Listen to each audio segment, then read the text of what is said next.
La CARPA fait évoluer iCarpa, sa plateforme numérique.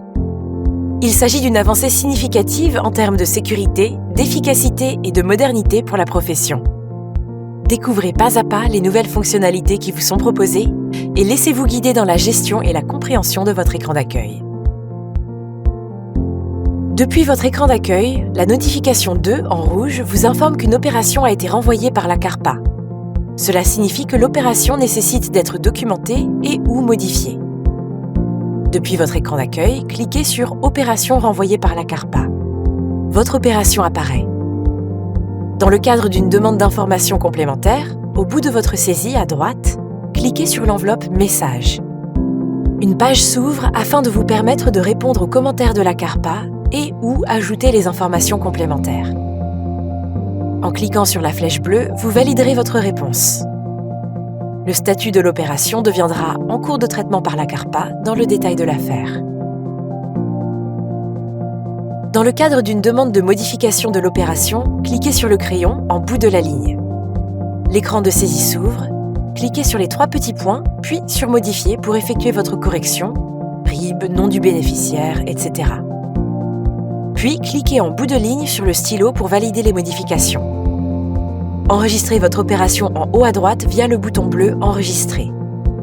Le statut de l'opération deviendra « En cours de traitement par la CARPA ». Depuis votre écran d'accueil, la notification 1 en rouge vous informe qu'une opération est non enregistrée et en attente d'enregistrement par l'avocat. Vous devez enregistrer votre opération pour qu'elle soit transmise à la CARPA. Pour y accéder, cliquez sur « Opération non enregistrée ». Votre opération apparaît. Pour valider et ou modifier votre opération, au bout de la ligne à droite, cliquez sur le crayon. Une page de saisie s'ouvre.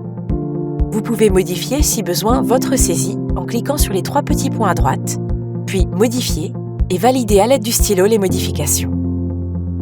Si vous n'avez aucune modification à faire, enregistrez votre opération en haut à droite via le bouton bleu « Enregistrer ». Le statut de l'opération deviendra « En cours de traitement par la CARPA » dans le détail de l'affaire. Depuis votre écran d'accueil, retrouvez l'ensemble des RIB délivrés à éditer en fonction de vos affaires. Vous retrouverez également votre RIB dans le détail de l'affaire en cliquant sur l'icône PDF. Enfin, en cliquant sur le filtre RIB, vous aurez accès au détail des RIB de l'affaire. Vous êtes alerté en temps réel de l'ensemble de vos virements crédités grâce à cet onglet.